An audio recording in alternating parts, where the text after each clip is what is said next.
particular this session that I find very exciting. It's a reunion, and it's also a moment of gratitude for something that's been in gestation for at least 5 years, 6 years? 7 years. 7 years. Exactly. And the book arrived minutes ago. We just got copies of it. So our panel consists of the three editors, myself, Peter Casarella, Director of the Center for World Catholicism, Intercultural Theology, and my two co-editors, Will Storrar, the Director of the Center of Theological Inquiry, I misprint here, Princeton Theological, Seminary, Princeton, New Jersey, and Paul Metzger, Director of the Institute for Theology of Culture and Multnomah Biblical Seminary. After that, we're going to ask for some remarks from one of our distinguished contributors, Dr. J. Kiran Sebastian, the H. George Anderson Professor of Mission and Cultures at Lutheran Theological Seminary at Philadelphia, and from my good friend and collaborator, we're making a triple duty this week, Robert Schreiter, the Vatican Council II Professor of Theology at the Catholic Theological Union, who's distinguishing us with his presence and also was very kind to write a blurb in the back of the book. So without further ado, I'll hand over the mic to Will Storrar, who will start the discussion. Again, thank you all very much for coming. This book has two sources. I've been with our film crew in St. Paul, Minnesota, as well as Iowa City the last 2 days, and we were told about the origins of the Great Mississippi River, a small stream that you can straddle yourself. And this book began with two small streams, and now is a mighty Mississippi. It began at the University of Edinburgh in Scotland, where until 2005 I was the Professor of Christian Ethics and also Director of the Center for Theology and Public Issues. And there we had a 5-year program on citizenship and civil society, looking at questions of citizenship and civil society from two perspectives, the local and the global. And I ran that program in collaboration with the Irish School of Ecumenics at Trinity College, Dublin, that some of you may know of. They do wonderful work in the field of reconciliation and peace studies and ecumenism. And the culmination of that 5-year program was a conference at Edinburgh University in September of 2005 on the theme, A World for All, on global civil society. And in the meantime, I've been in residence at the Center of Theological Inquiry in Princeton in the spring of 2004 as a visiting scholar, the center that I now direct, but I came in 2004 as a visiting scholar. And the second origin of this book is the lunch table that Peter Casarella and Kiran Sebastian and Paul Metzger, all on the stage today, and I had lunch in the seminary's cafeteria for 6 months together. And I talked about my work at Edinburgh University on citizenship and civil society, and this forthcoming large international, interdisciplinary, interreligious conference we were running on the theme of global civil society. And all expressed interest not only in that conference and coming to it, but in contributing papers towards a book on the churches and global civil society. So the title, A World for All, comes from the Edinburgh 2005 conference, and the theme, Global Civil Society in Political Theory and Trinitarian Theology, reflects the concerns of my three colleagues in systematic theology who contributed to this book, and Paul and Peter worked with me as joint co-editors. The book itself is in 2 parts. Part 1 looks at the nature of global civil society itself, and I edit and introduce that part. And that is largely the plenary lectures from the 2005 conferences, revised and updated by our contributors. And I will speak briefly about that part 1 of the book and why we think it's a significant contribution to theological thinking and ecumenical thinking on the challenge of global civil society. And then I'll hand over to Peter and Paul, who edited together the larger part of the book on the churches and of global civil society from a perspective of Trinitarian theology. Part 1 is the plenary lectures revised from the Edinburgh Conference. The opening essay is by a man called John Keane, who I think is one of the key theorists of global civil society today. John Keane is now Professor of Politics at the University of Sydney in Australia. He is by background an Australian, but latterly was teaching in the UK. In 2003, John published with Cambridge University Press a major book called Global Civil Society ? And it was a major piece of work theorizing the emergence of the notion of a global civil society. The concept of a global civil society is barely 20 years old. It emerged in discourse in the academic and public world in the 1990s. It's a very new concept. Globalization was a term being used from the 80s onwards. And on the back of the discourse and debate and popular use of the term globalization, the notion that there was emerging in the world a global civil society was relatively new. And John Keane's work was really the first major theoretical work by a political theorist. There are others, Mary Calder and others, who were writing around that time. And John's essay is on the concept of global civil society, and I think whether you're teaching or studying global civil society, it's a very useful chapter because he offers a 6-part ideal type in the Weberian sense, 6-part ideal type of what global civil society is, to reflect on it. And then, a point all of us will make as the editors, this is not a book which offers you one view on global civil society, either as a concept or a challenge to the churches. This book is opening up a conversation and a debate with different voices who have different views on global civil society. And that is expressed right from the beginning in part 1, because after John Keane's essay on what is global civil society, which he basically thinks there is such a thing, and it has moral potential, ethical potential, political potential for humane change in the world, while recognizing the problems with the concept and the reality in ethical terms. The second contributor is a leading feminist political theorist called Kimberly Hutchings, who teaches is a professor of international relations at the London School of Economics, which has had its own recent shaking history of global civil society, and the Gaddafi regime accepted a lot of money from that. So we edited out of them. But she teaches at LSE, and she contests the notion that global civil society represents the prospect of a more civilized world. She challenges the assumptions that people make in advocating a global civil society, and she wants to argue that international relations among states are as much morally freighted for good as global civil society is morally freighted for evil in the world. And so she challenges the notion that global civil society is somehow morally superior as a phenomenon in the world to the long-standing work on international relations among states. And she critiques the concept as a feminist political theorist, drawing particularly on the work of Judith Butler.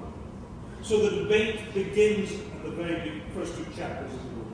What is global civil society? And as the back cover on the copy you've bought or you're about to buy, and the entrance says, does global civil society offer hope of a world for all? That is the question at the heart of this book, and the opening 2 political theorists contest whether it is or it is not. And that characterizes the nature of the conversation and the debate that unfolds in the book. And then very briefly, the remaining 2 chapters of part 1. The 3rd chapter is by a distinguished Christian ethicist, Matt Stackhouse, who led really the pioneering work of theological study of globalization, the 4-part God and Globalization series that he edited and contributed to, which was sponsored by my own Center of Theological Inquiry in Princeton, as this book is, as most of the contributors are CTI scholars. And Max makes a controversial argument for the distinctive contribution of Christianity and Christian theology to the actual emergence of civil society and global civil society. He thinks that Christianity, particularly in two of its traditions, have been generative of the very possibility and the social practice of a civil society. Those two traditions are Catholic social teaching and the Reformed theological theorizing of institutions, politics, and society. The Catholic tradition and the Reformed Protestant tradition, he argues, are the two Christian traditions who have generated a sufficiently sophisticated set of social theories and social practices institutionally and societally to generate, in the Western tradition, civil society and global civil society. And then there is a chapter in closing, which is very dear to my heart. It's about the Scottish Enlightenment, where, of course, we all know the concept of civil society began in the essay by Adam Ferguson on civil society in the mid-18th century. But the fourth chapter is different. It wasn't given at the Edinburgh 2005 conference.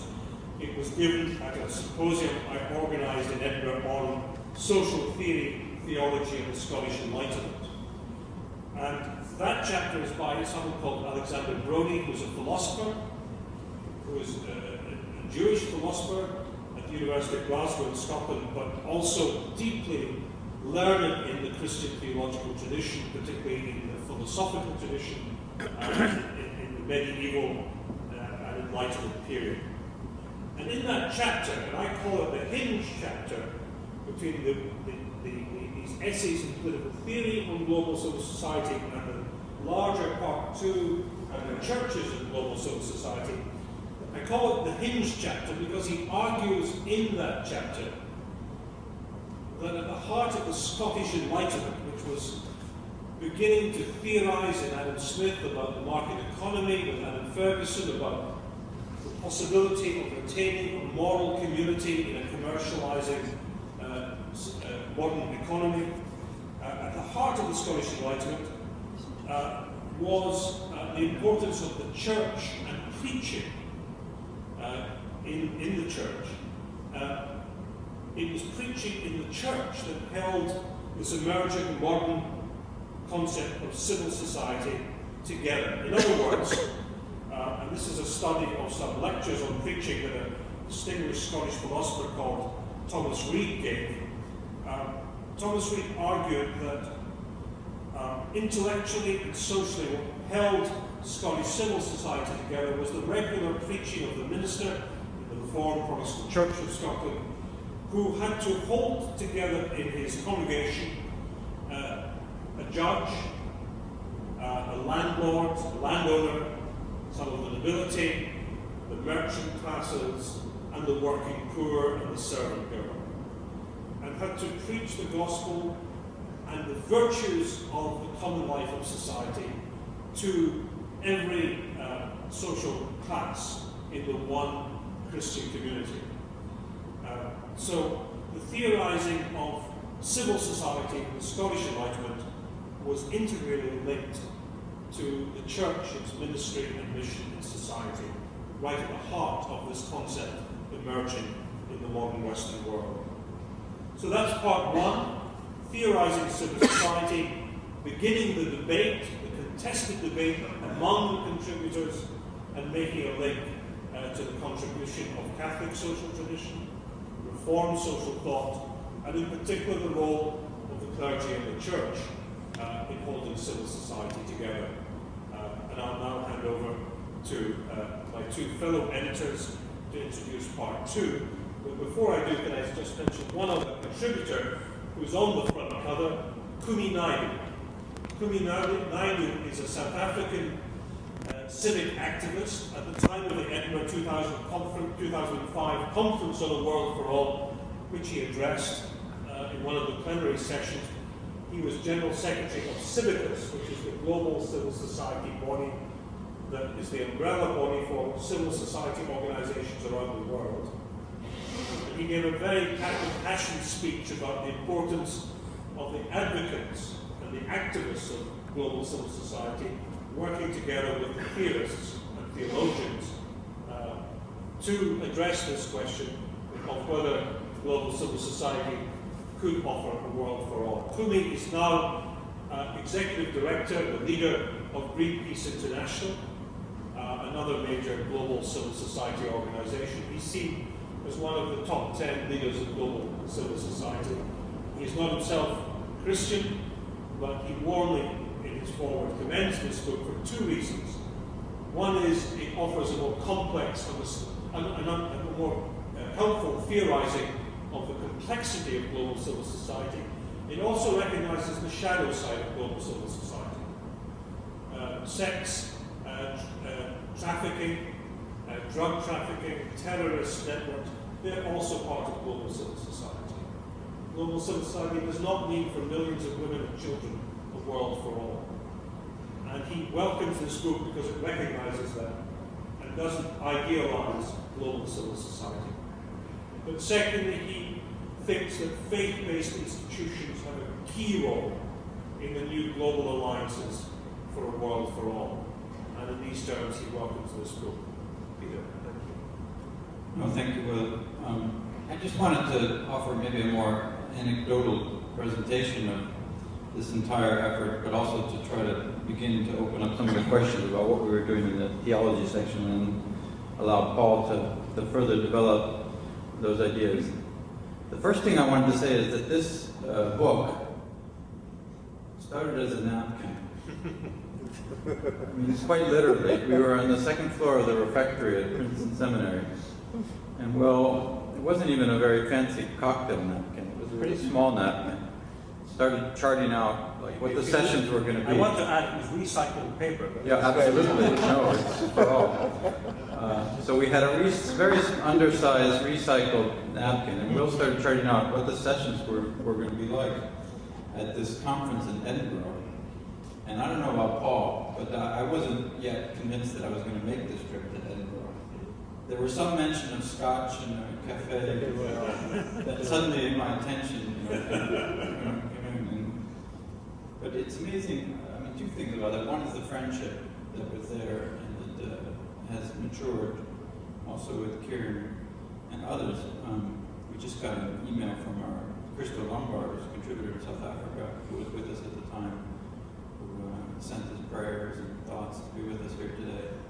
So there is a global set of friendships, but there's also the factor that I think is key. Maybe I'm thinking about my new role as director of research center, but there's in the existential analysis of time, it's not in Heidegger's book, but in other books, there's something called research fellowship time.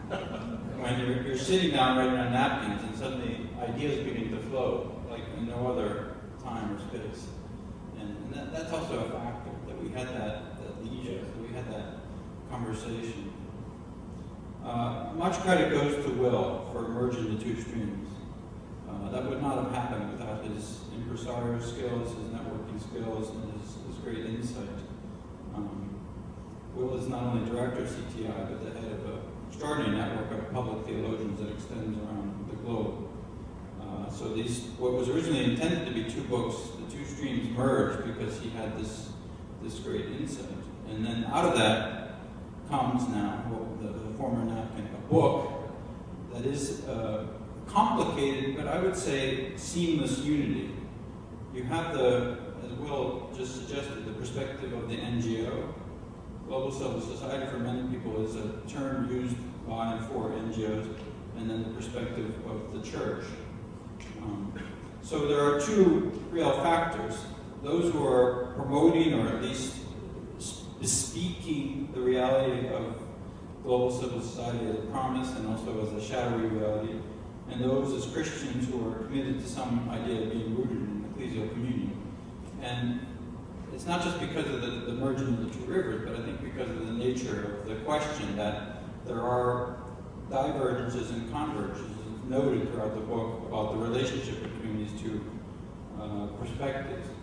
But I should say, since this is a book launch, that also means that it's a pretty valuable book because you have specialists representing political theory, history, activism, as well as theological specialties, including New Testament, church history, American church history, and different global case studies that speak to different realities of different confessions and churches around the world.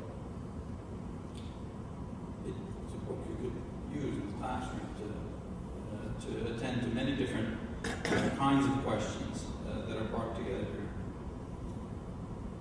The global dimension of the contributors, I want to talk about that also in relationship to my own contribution. For example, we had Daniela Augustine write on Derrida.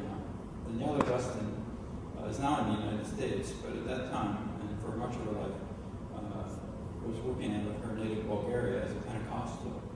So the perspective on global civil society from a Bulgarian Pentecostal woman who is very well versed in postmodern philosophy, but was trying to bring Russian Orthodoxy into the conversation, I thought was a somewhat impressive way of looking at the global diversity that's in her midst. She's now in Kentucky or something.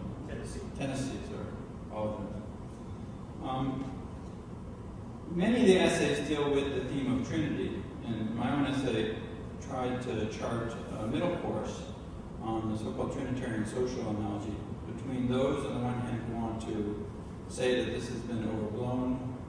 Catherine Tanner had written something like this, more pointedly, Kiran Kilby, and then those who kind of go at it full throttle. So I was trying to develop, in Catholic terminology, the analogical theory of predication that would allow for continued usage of the Trinitarian social analogy to say that the gift of love, the gift of unity from the Trinity may bespeak certain social questions and even a sifting through the analysis of the good and ill of global civil society.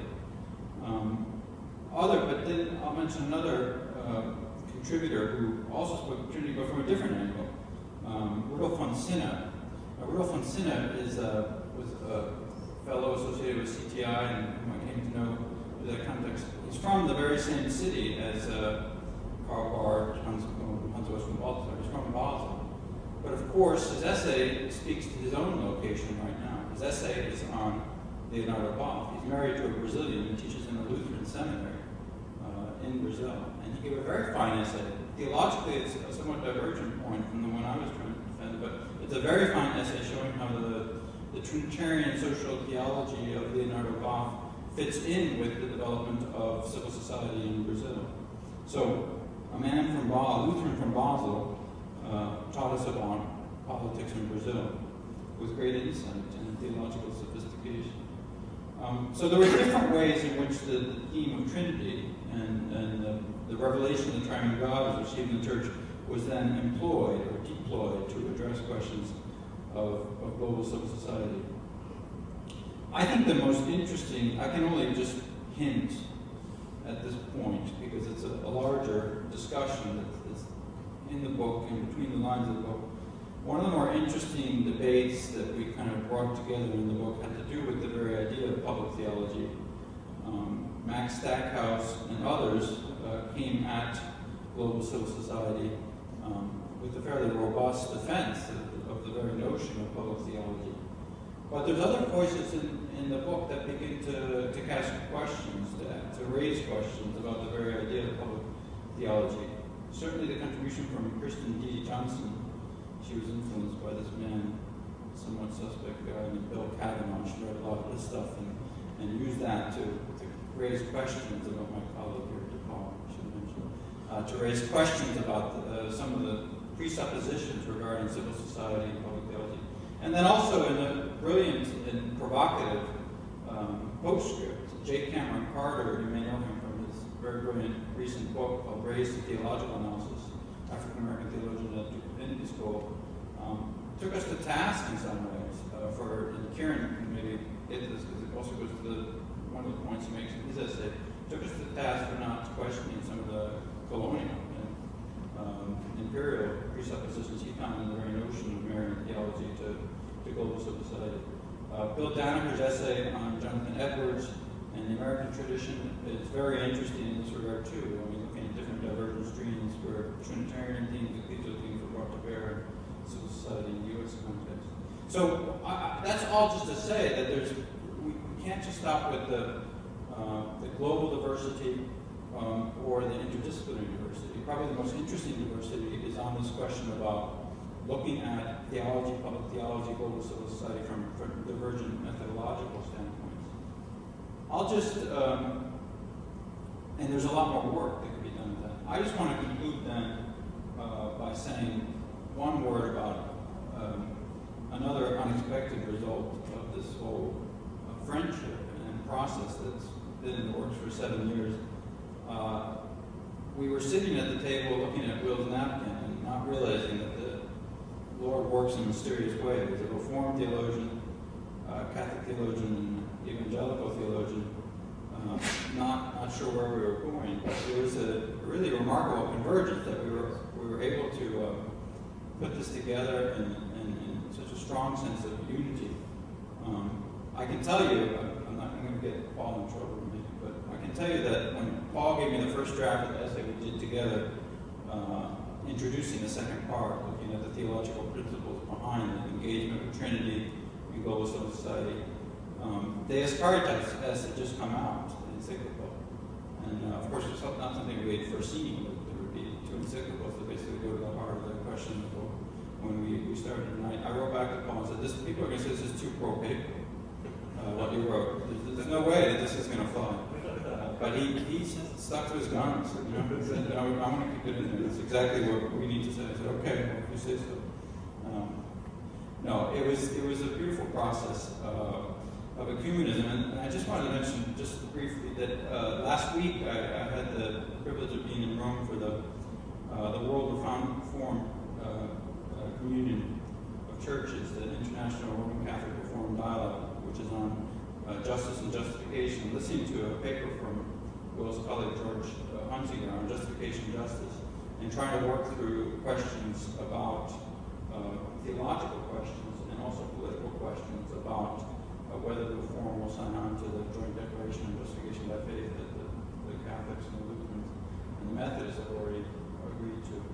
And then I suddenly realized that I'd been prepared for this by working on these very same issues through the work that began 7 years ago on this one. So I'm very grateful to my colleagues, editors, and others for being able to allow me to participate in this process. For me, one of the real values or virtues of this book is the openness to self-critique that I find in the volume itself. And I think if we're really after a world for all, the openness to self-critique is vitally important. And I see that with J. Cameron Carter's epilogue that Peter had referred to. I just want to draw from one of his concluding statements in the book. Repentance for Bonhoeffer, as he refers to Bonhoeffer in this work, is the only way forward. And repentance is a Christological event. It is to turn from the godly world and to enter into the absolute break Jesus has inaugurated in his flesh. This break is the judgment on the world is now godless. The illusion of the Western possession of God on its shoulders is shattered, its pretensions to global mediation withered in Christ and in the politics of his flesh. And I was really struck by my co-editor's openness and desire to engage that, and for our desire as an editorial team to continue pressing forward for this openness to even critique of our project within the orbit of the book itself. And I want to speak as a Protestant evangelical. We're always into personal testimony, and so I'm going to speak to it from my vantage point as an evangelical Protestant. That issue of self-critique, I think that's so important for us from any tradition, but as a Protestant evangelical in North America, I think it's a question we rarely engage in. I think it's important for all of us to be true to our traditions, to be confident in our traditions, and yet to be contrite as well. And one of the key questions for me in terms of my hope for this book is I'm using it in every single one of my classes. Any class in the Bible, any class in theology, culture, it'll be a key text in every class. But one of the key questions that I would hope that evangelicals engage is that openness to self-critique. Are we really about a world for all? That really is a question mark for me, about me, and about my movement here in North America and beyond. And I just came back from a consultation, or came from a consultation in Pittsburgh, where mainline Protestants, Roman Catholics, evangelicals, and Pentecostals were together to engage in how are we preparing our seminary graduates for effective ministry in a multi-faith society. And the Roman Catholics and the mainline Protestants were challenging us, rightly so, challenging us as evangelicals, are we really truly open to that matter? And to put it in this context, are we really about a world for all? Key to the book, especially as we get into section 2 and section 3, is reflecting on the Trinitarian God, this uncommon God revealed in Jesus Christ, and what significance this God has in terms of his being and activity in the world in terms of the common good. So this uncommon God for the common good is revealed in Jesus Christ. And as I'm thinking more and more about these issues, I'm thinking about an emphasis that I find in Karl Barth's thought, and especially in Dietrich Bonhoeffer's thought, and long for my own tradition to espouse and embody this. And that's what I find to be the power of the weak word. The power of the weak word. How God is with us in the margins of existence, and where we will find God, first and foremost, is in those margins, as Bonhoeffer talked about in the Letters and Papers of Prison. But the power of the weak word, and as was stated by a Roman Catholic at this consultation for the ATS, Scott Alexander and others, Jesus, as he comes into this world, is both host and also guest. This dialectic of host and guest. Certainly as creator, as redeemer, God comes to this world as Christ, as host, but also comes to this world and is the stranger and his guest. And I think that has real import for moving forward. And I'm thinking of Jay Carter's epilogue here as a prophetic word for us to consider in terms of issues of global civil society. To put it in the evangelical context, I work with many leaders in the greater Portland area.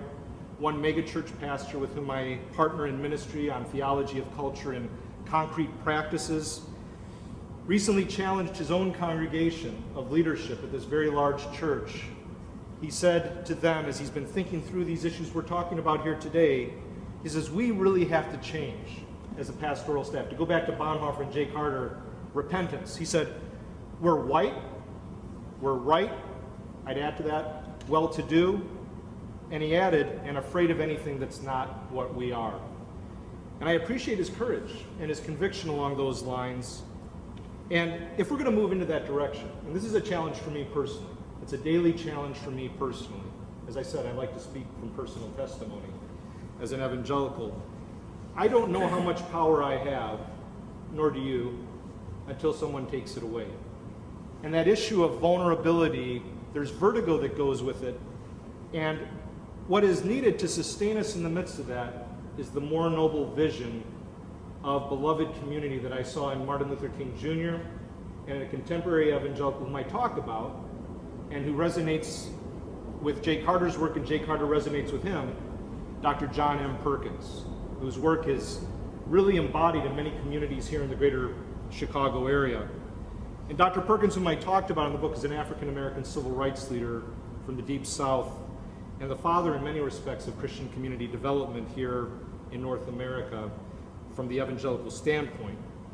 And for Perkins, that moving from the margins and working within the margins of community development, of relocation, reconciliation, and redistribution is a word that's still not embraced by the larger evangelical movement. We don't see that as really at the heart of our vision. But this morning I was meeting with an evangelical pastor who is doing a church plant near the University of Chicago, near Hyde Park. And I was talking to this young white pastor, a guy who works with Christianity Today and who works with the Evangelical Covenant denomination. And I was really moved. I had hope that there is growth in this movement, though it's not at the heart of our movement, that there's still a remnant here along these lines. And I think it's to the heart of this book, A World for All. His mentor is an African-American woman. And this African-American woman, as he was talking to her about as a spiritual director, he said, I'm really finding such anxiety in my ministry as a pastor of moving forward in these ways. My sense of isolation and my insecurities as a pastor and the like, working in this context of a community in many respects that's on the margins. And this spiritual mentor of his said to him, but that is where you're going to find the fruit of the Spirit. Don't disengage from this sense of vertigo you're going through, the sense of vulnerability. That is where you're going to find this fruit of the Spirit in abundance. And he's pressing into that, and he's moving forward into that reality, and it encourages me to keep going so that people can truly find a world for all in which Roman Catholics, mainline Protestants, evangelicals, and others can come together in seeking after a beloved community which is beyond the West, which is truly beyond the Occident, involving the Orient, and where we see that the poor don't need our charity, but we need the poor as well, and we all need one another. And moving beyond looking at the poor and looking at one another, the Buddhists or what have you, as those in need of our charity as those who are hosts in this land, but that all of us need one another, that reciprocity and mutuality that goes to the heart of it, and repentance, as J. Cameron Carter said. That's what I'm taking away from this book, and which I hope will continue to shape my thinking and my heart and my life as I proceed here in the 21st century with my movement.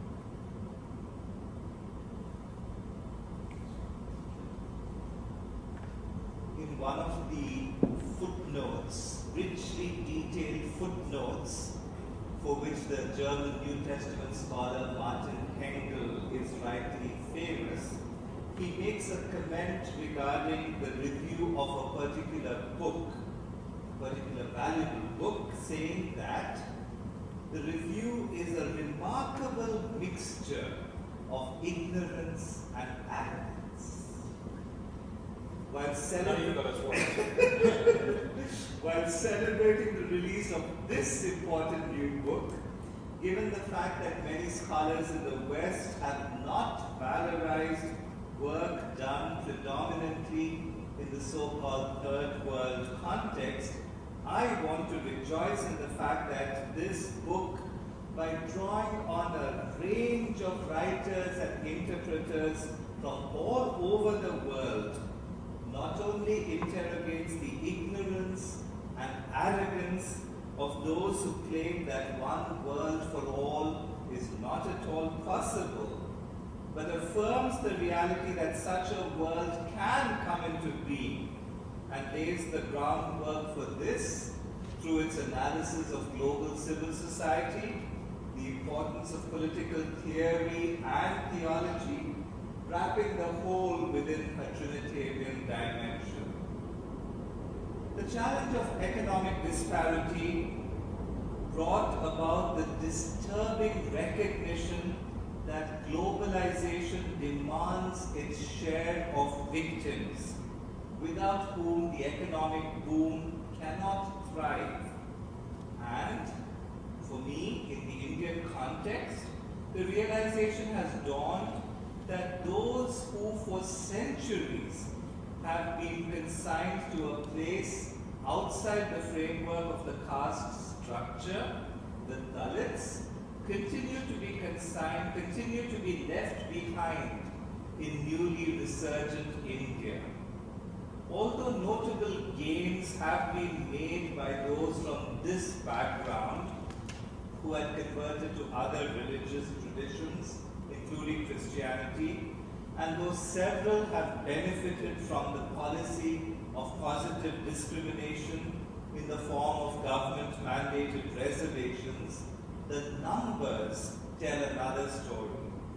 The ongoing intervention and active participation of this community through practical involvement, both at the societal and ecclesial levels, in initiatives attempting to bring about the empowerment of the marginalized and avoid a simplistic, starry-eyed attitude to the new economic policies of our government, have resulted in uncomfortable and basic questions regarding the persistence of caste and the realities of class distinctions becoming part of the new India, and have resulted in a ground-up reconfiguring of policy initiatives and public discourse. it is to such an initiative and such a discourse, beginning at the local, going on to the global, and returning to the local, that this book invites us. The question remains as to the outcomes when worlds and worldviews merge and intersect. Just as there is no homogeneous Asian-ness, Indian-ness, there is no common American-ness.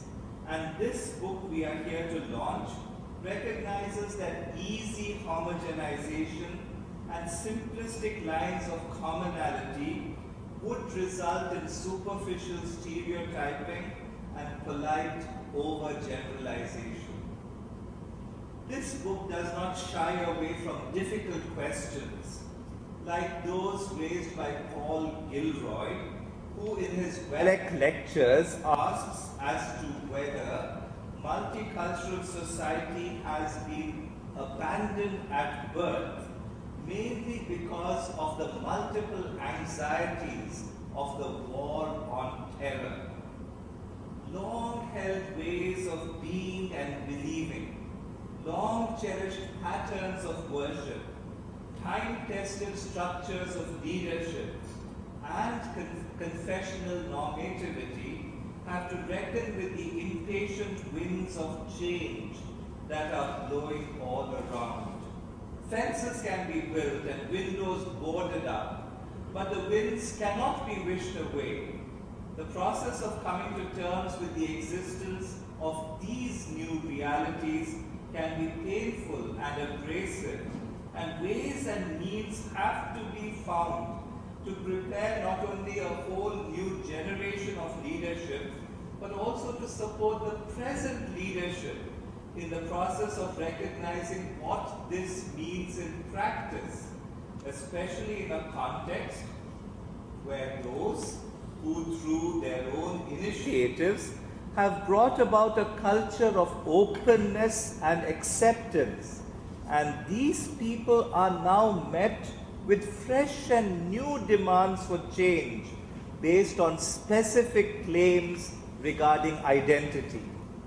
This is true even of our wider society, the society which provides the base from which public theology has to draw its nourishment, and the base on which it has to compete for its voice to be heard, not only through vociferous and strident attempts to draw attention to itself, but through the ability to engage in respectful conversation, even when the conversation goes in directions that one may not want it to go, and operates in a framework outside the traditionally held norms of what is polite and what can be mentioned in polite society. This book invites us to such a conversation where these issues can be addressed within a framework where it is all right to be impatient with what are seen as religious and cultural platitudes, where it is acceptable to be dissatisfied with what had seemed to be cultural, economic, and sociological givens.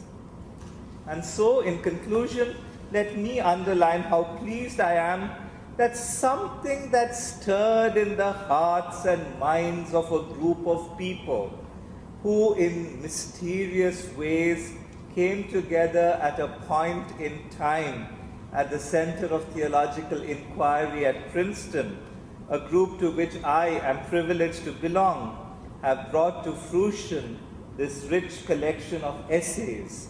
Essays that will go a long way in challenging the symptoms of ignorance and arrogance that have for far too long characterized group dynamics as well as international and interpersonal relationships. May this book enable the conversations about public theology in a multicultural context in a world for all to flourish.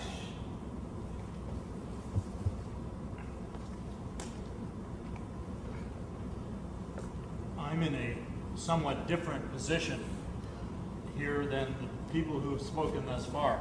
I was not part of the project. I don't have a chapter in the book, but I was sent the manuscript and asked to write an endorsement for it. Now, many of you have done this as well, and the key point for the endorsement, for the endorser, is who should read this book?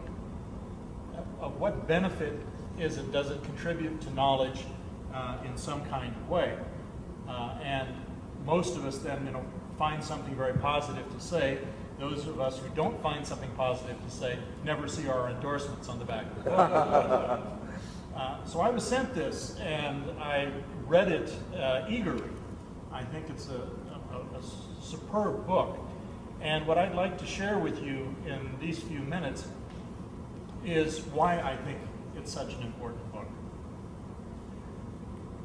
The idea of global civil society, as Peter mentioned in his remarks, Will mentioned in his, is a relatively recent concept.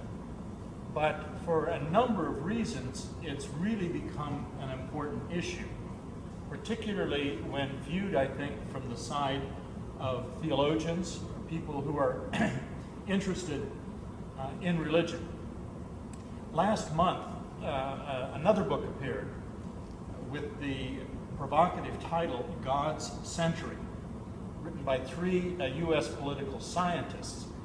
And what they are charting is what a number of people have noticed is how do we come to terms with what appears to be a resurgence of religion in society rather than a weakening thereof. It's now become pretty much, except with a few people, a point that the secularization hypothesis, at least as Weber put it forth, is not coming about. Secularization continues, but religion is not disappearing. One of the most distinctive marks of that, in 2001, the cover of The Economist magazine carried the title, God is Dead. 2 years ago, the editor and one of the major reporters of The Economist wrote a book entitled God is Back. And coming to terms with this is a very important issue, especially in the public sphere.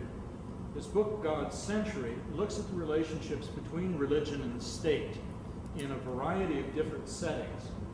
And while global civil society or local civil society is not spoken about directly, it really carries along as an undercurrent as it shapes particularly the relationships between religion and the state.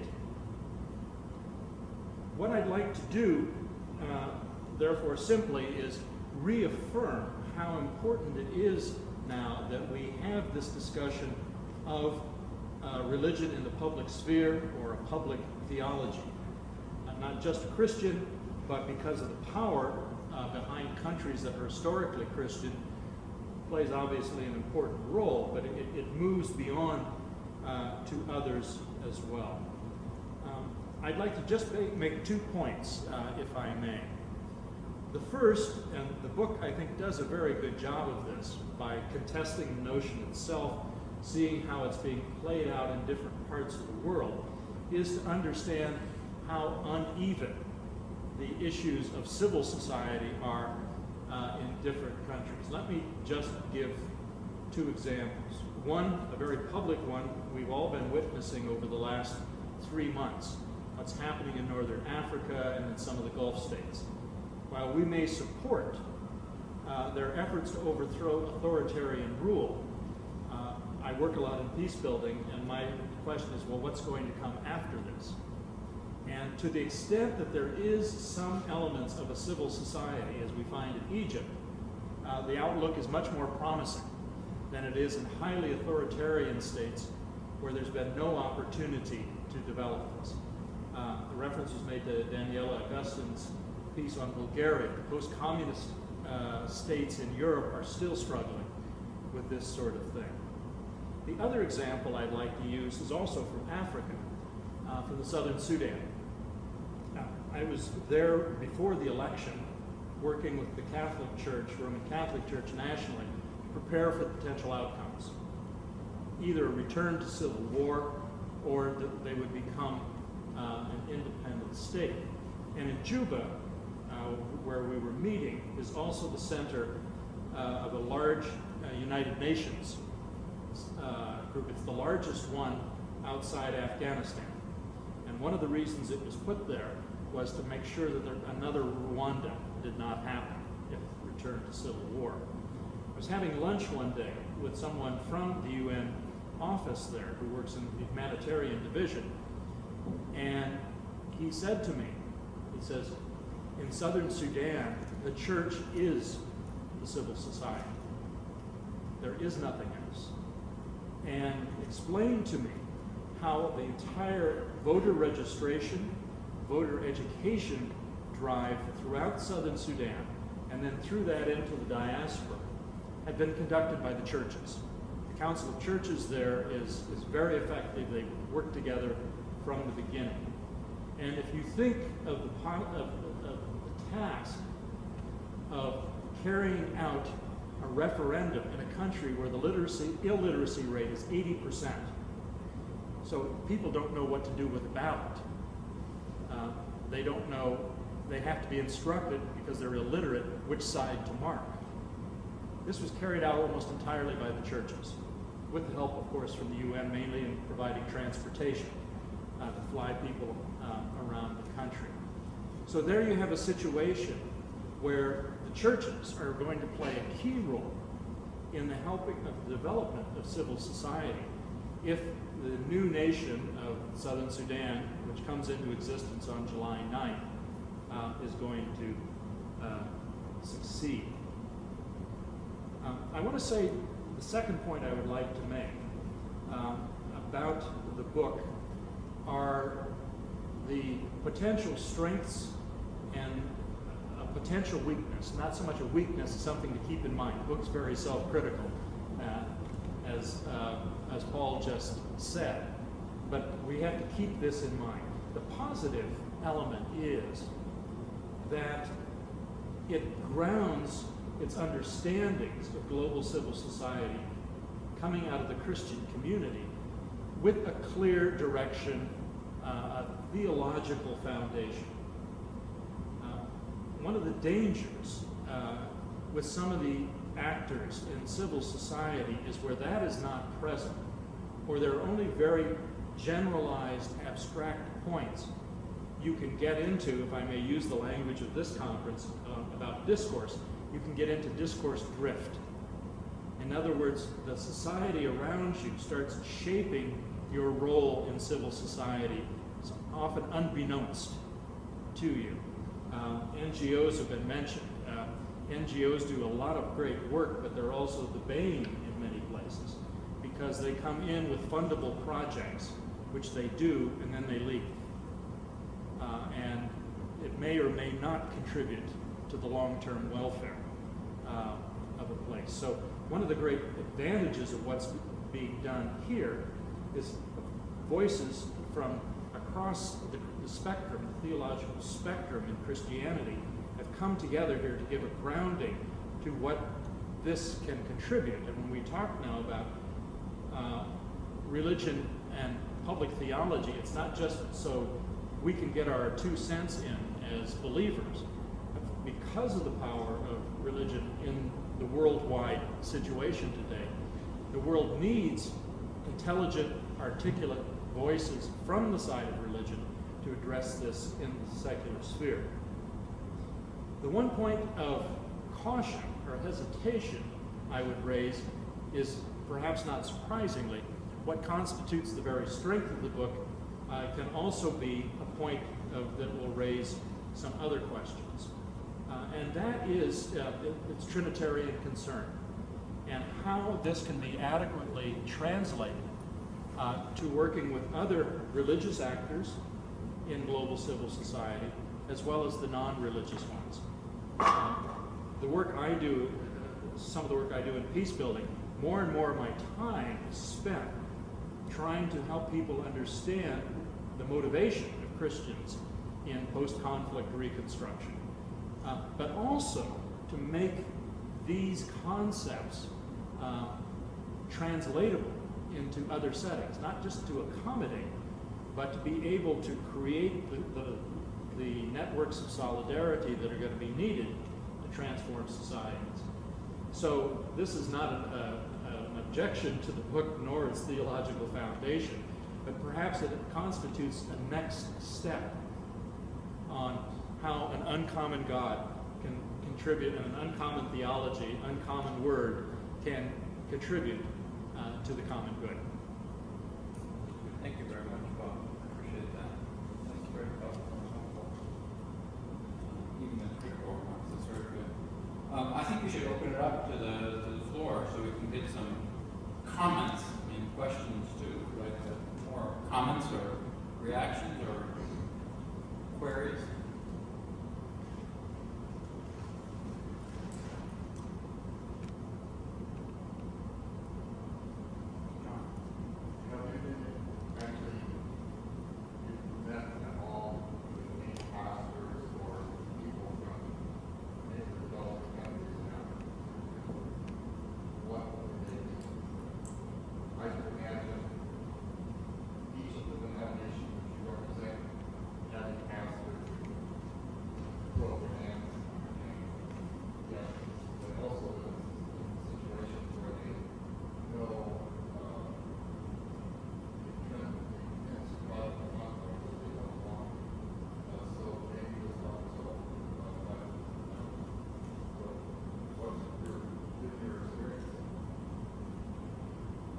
An excellent question, a very important one.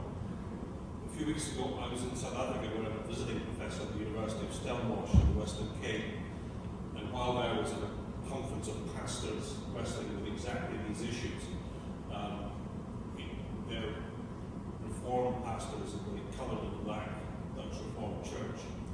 And we were with Alan Bosak and others looking at a report that this black-coloured Reformed Church in South Africa had co-written with a German Reformed Church on economic globalization and justice questions. And these pastors were thinking, how do you take this theological thinking, this social economic analysis of globalization and justice, and relate it to the work of teaching and preaching and social outreach or social action in local poor communities in South Africa.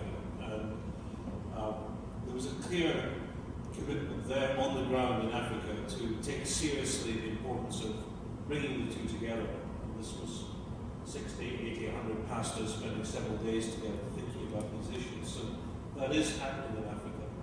And two of the contributors to our book, Nico Koopman, who's a coloured South African theologian, and Ricky Smith, who was a white Dutch Reformed theologian, who stood out as a critic of apartheid, and indeed, he came out and publicly said, really wrote the Belhar Confession. Were there spending several days with pastors wrestling with these issues.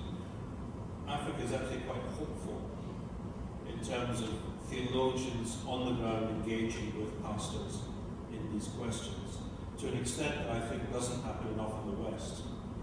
So I think that's one hopeful example.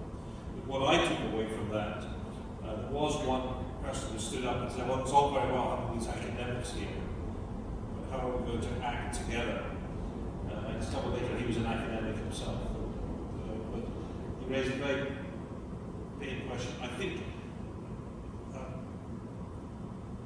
we really have to think of new forms of doing theological work collaboratively together that integrate the parish and local congregations with theological work. And I think this conference is seeking to be there, and we need lots of such opportunities. But it's actually working on the ground, separate part of Africa. I know a little about it. And again, Bob could say more from his much vaster experience around the world. I just wanted to mention that another contribution I just hinted at was from Christopher Lombard, who's now in South Africa. He has a two-part essay. The first part is about the test case of religion society in Namibia, and the second part is using reform sources like Van Ruler and other Trinitarian sources to deal with some theological guidelines. But The reason why Christo was in Princeton and that we met was because he stood up in the media and denounced or made some comments that were critical of the regime in terms of the transparency, and the ruler threatened to execute him. Fortunately, what was the record? He found safe haven at the Center of Theological Inquiry. So the very condition for the possibility of him contributing was that he was speaking up as a pastor in the media, and actually he couldn't go back. Others may want to speak to this question. We hosted a conference on the Middle East crisis, Israel, Palestine, and we had a political activist who had worked with the Bush administration and had worked with certain figures who said to Condoleezza Rice, you must engage the religious leaders of Islam, Christianity, Judaism on this matter. It's not simply a political issue. And so they worked with Muslim clerics, Jewish leaders, Christian leaders. And one of the things that one of the Muslim clerics said was, if these Palestinian Christians leave, the hope for any kind of resolution of this crisis will be unreachable. We won't be able to resolve this matter because the Christians have made their life in working in some respects between the various traditions, and they've in some respects there, and as the National Geographic magazine focus, the Forgotten Faithful indicated, they had been doing this with Muslims and Jewish people for generations. We're experts on it.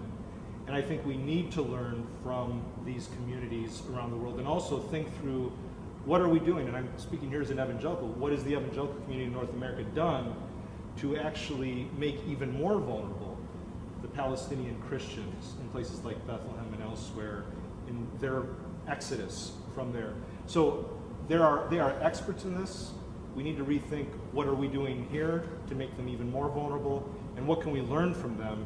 And this political activist who's now working in North Korea said that there is much to learn and much to gain. It was a prophetic challenge to us here. So again, more in terms of how the Western powers need to learn, and how these groups have been working through these matters for generations and have a shared concern on these matters together of a world for all or a community for all.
I do not believe in the claims of any pluralists, whereby you have to begin by denying finding some of the unique claims of your own religion. I think that's just nonsensical.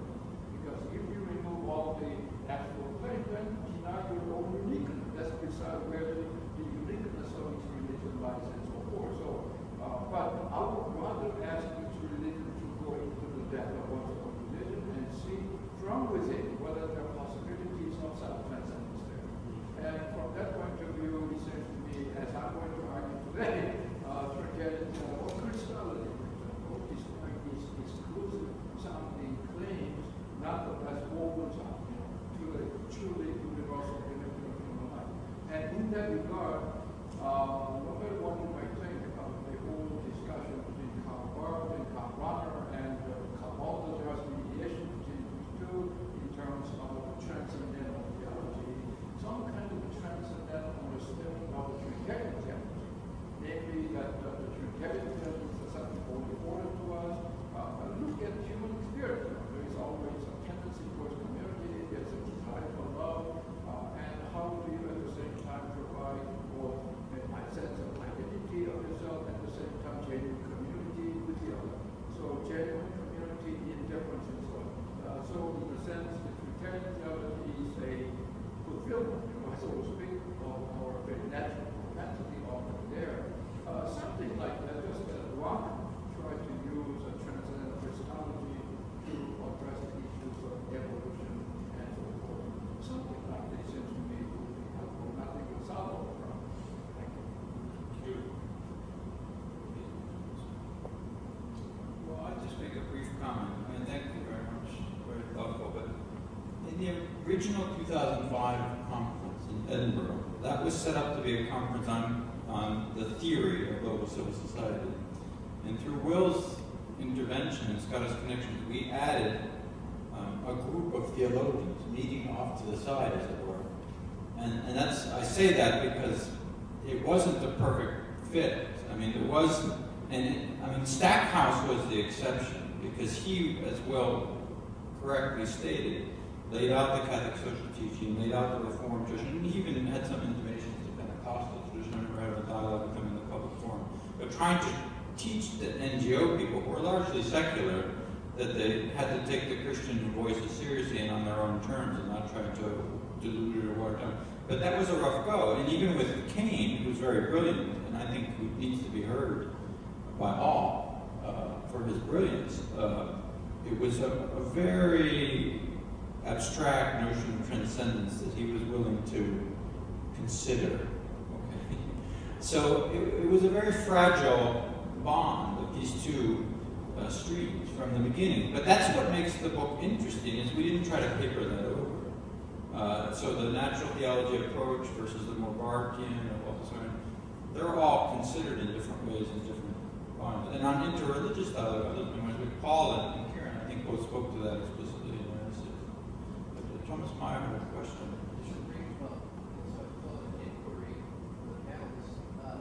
I would approach this conversation, this globalization conversation, more from a systems thinking perspective.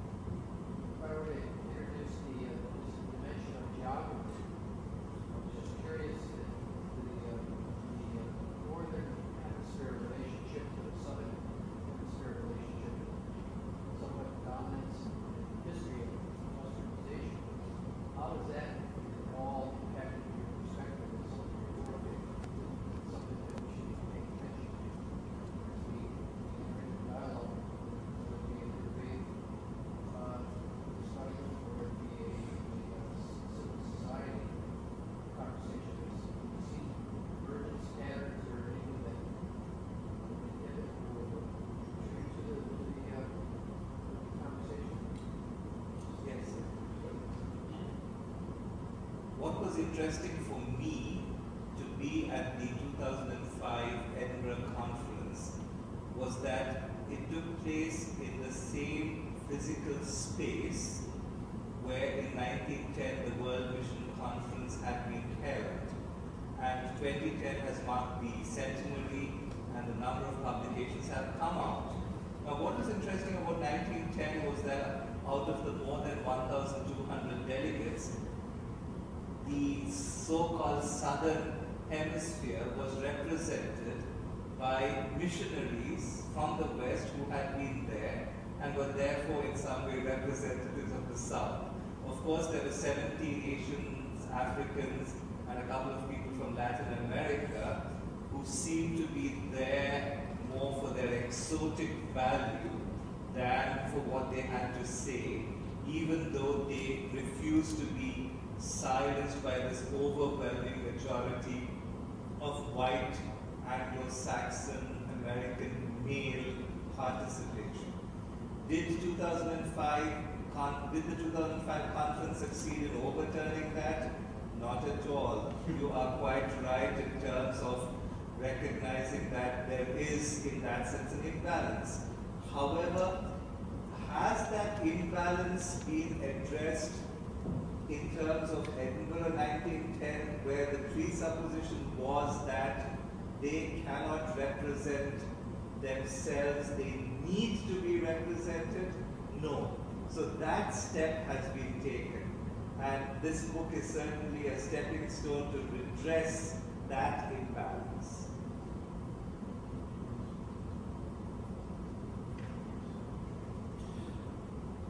One interesting thing that's happening, for example, on some of the authors of this book, and also we're also part of something that Peter alluded to earlier that I initiated in Edinburgh called the Global Network for Public Theology. There's a new theological conversation going on for the 21st century, which is not a north-south conversation, but a south-south conversation.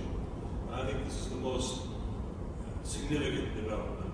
So, for example, Rudy von Zinner in the Lutheran Seminary in Brazil, and Nicole Koopman and Becky Smith at the University of Stellenbosch are now collaborating in thinking what public theology means in Southern Africa and in Brazil, exchanging doctoral students coming to spend a year of their doctoral work from Brazil in South Africa. And this is a new, rich, significant theological conversation that is happening. And I think there are the BRIC nations, and there's now a BRIC theological conversation happening, and the world of theology should watch out. It's a very rich, dynamic, and complex and sophisticated one, but equally also rooted in the life of local congregations and pastors.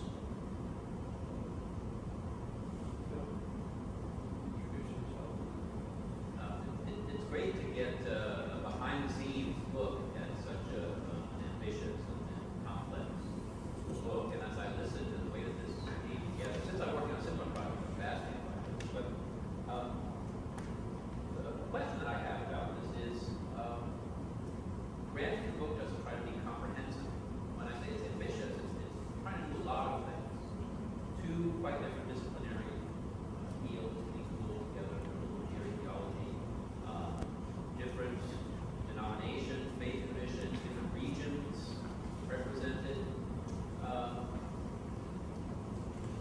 Still in all, I want to ask if you feel that there's something missing, or what your sense is, alternatively, of the next step to extending this discussion. Which regions or traditions, from theoretical perspectives, do you maybe think might have further enriched what you've done? I think as an ensuing venture, that matter of discussing with those from other religions, how do we proceed in terms of this global civil society approach? In the North American context, tell me if I'm wrong, but I think that we've often engaged the common good issue more by way of secularism, and we haven't really discussed it by and large in terms of other religious traditions, and even in partnership, how can we do it?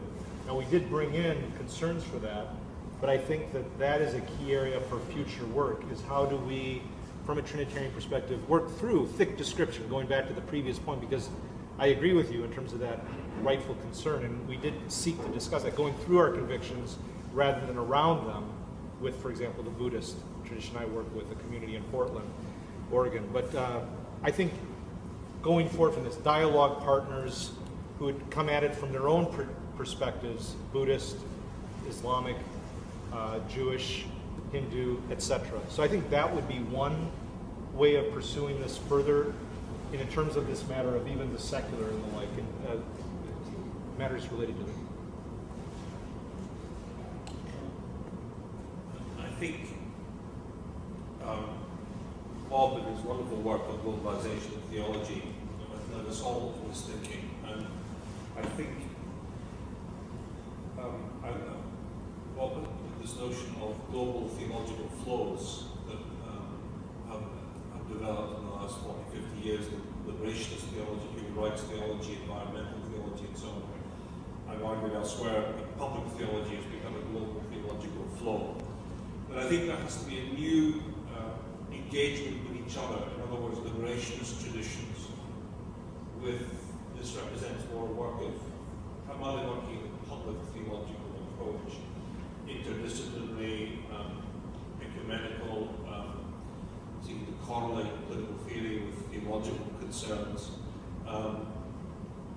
There has to be a new dialogue between, at the global level and the local level, liberationist traditions, public theology traditions, and those who be represented by the extraordinary, insightful, rich work of people like Bill Kavan and others working more out of a kind of Haravasian and ecclesial way of engaging with public issues, and his work on globalization. So I think in this conference itself, you're bringing some of these global theological flows together in conversation within the Catholic tradition and ecumenically, and I think that's also one of the next steps along with the interreligious theological conversation of globalization and global civil society.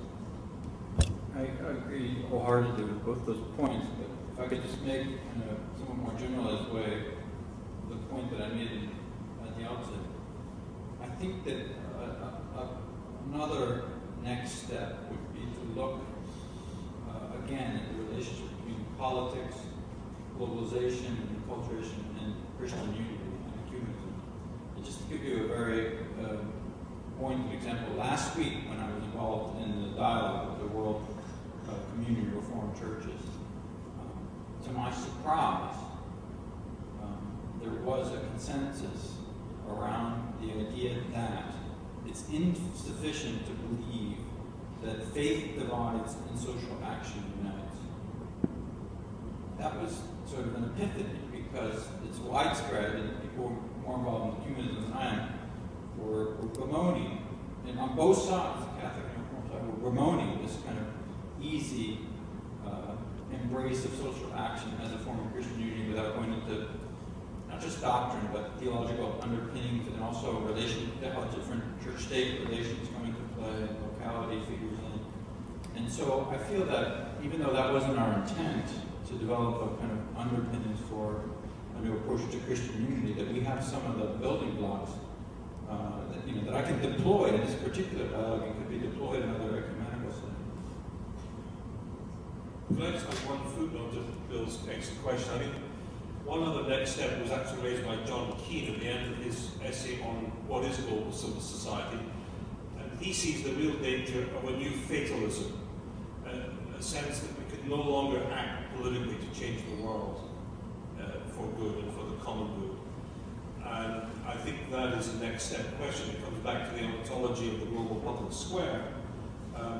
Can we mobilize and act together with all the risk of unintended consequences for political change in the world, and theologically and easily, how do we understand that? And I think the next step in the classical sense, political action, is another emergent question that John Keane raises at the beginning of the book, and Jay Carter devastatingly raises at the end of the book. Carolyn Chow.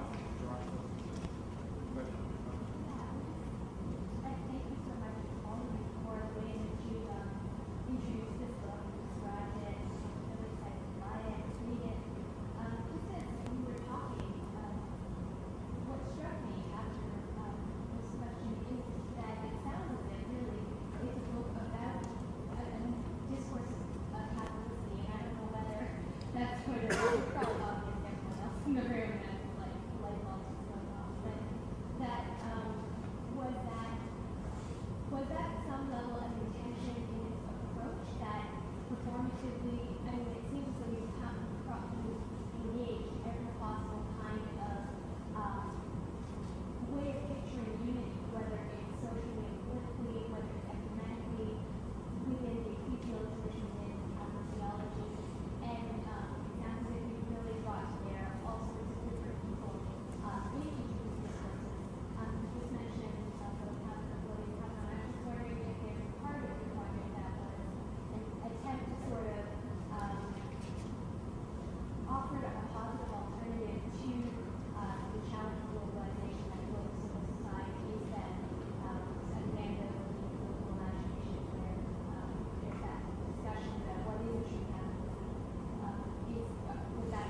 question.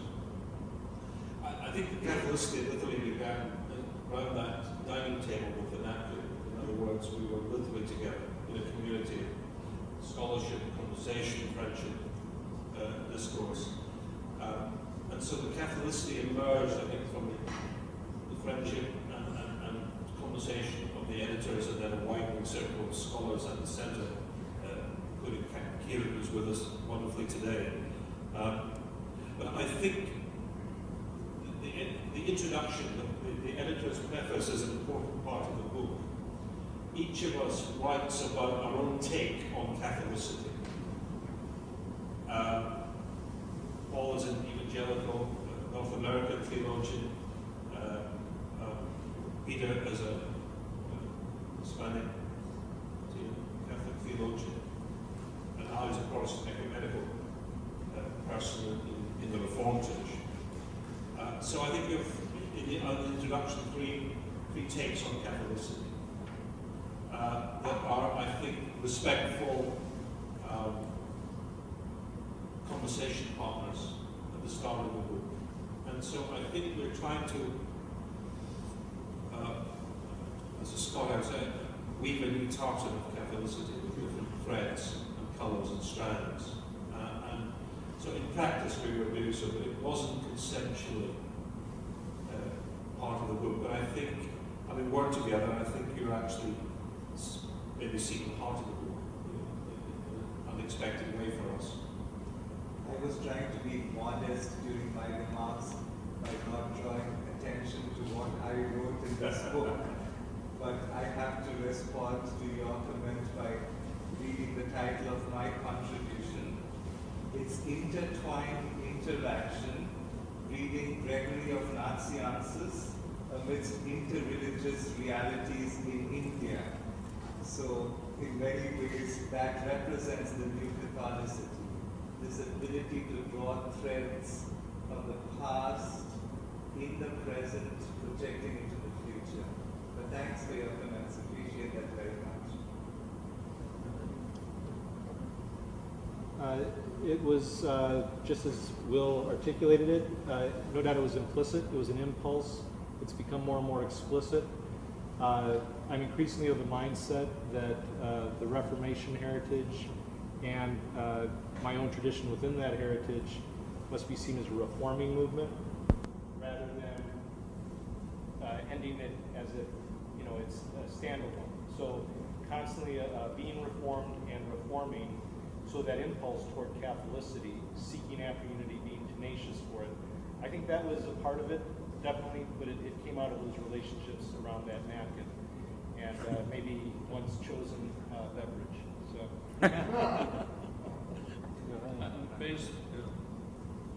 Okay, last comment, because they want to set up a coffee break for the next session. But John, last word. You may not, you may know that there was a very big council going on that gospel coalition. How would you interact with pastors in that who, as I see it, my understanding of people who I know that are involved, evangelism is their whole deal. And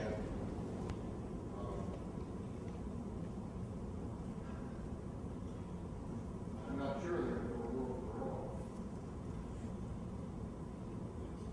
I mean, I think Paul's essay is very interesting, and it's in that third section, which we originally entitled Case Studies, but then more modestly decided to name Contextual Approaches. But Paul talks about a very specific problem that arose in the city that he was in, and that required going and working with his co-religions, but also with the Buddhists and having a dialogue. So he took something very specific, and then from that extrapolated what the lessons would be for global civil society. I'm touting Paul's essay because it was a perfect example of how you don't have to read books about global civil society or talk about John King in order to try to enact performatively some of the principles that we were talking about. To be provocative, there is a direct line connection. The reason we have the Charter of Human Rights, the foundation of the UN, is because of Christian evangelism. It was the concern of Christian missionaries around the world to ensure religious freedom for evangelism that led a number of leaders to push for an inclusion of the right to religious freedom as part of the founding principles of the United Nations. But then it was recognized by those same Christian missionaries, including famously Ed Nolte from Kiran's Seminary, Lutheran Theological Seminary in Philadelphia. He particularly impressed this Ed Nolte because he was working for the World Catholicism churches. You cannot have the right to religious freedom without other human rights. They're inseparable. The right of assembly, the right of expression, the right of freedom from violence, and so on. And so literally the forgotten and by secular human rights activists, the uncomfortable fact is that the Charter of Human Rights was born out of Christian concern for evangelism. So there is a direct historical connection that we need to remind people about. And that is also part of the story of global civil society. With that, I think a question to be asked of many pastors' conferences, especially in our sphere, John, which I share as Protestant, is, again, to what extent is this conference addressing the vulnerable, and not from the vantage point of we being in the power, but again, our need for those, rather than saying, poor need our help. And I had this in mind when I made my remarks earlier, but we're all in need, mutually, in need of one another. Get beyond charity, as John Perkins would say, toward community development. I can't stress that enough, because I find that rarely in our tradition, our circle, is that type of framework articulated, explicated, and embodied by theologians and practitioners in the evangelical sphere. So that would be an open question. It's an open question. But it is a question I ask of our movement, having these very items in mind. Can I just make one last The other thing I'd say to those pastors is global civil society isn't out there on Ether or CNN or Fox News. It's right where their local churches are. Next door there will be a Buddhist, a Muslim, and they will be part of a global conversation in their communities as well. So you cannot engage even in local evangelism without encountering the global civil society on your doorstep. So they have to think about it, and they should know that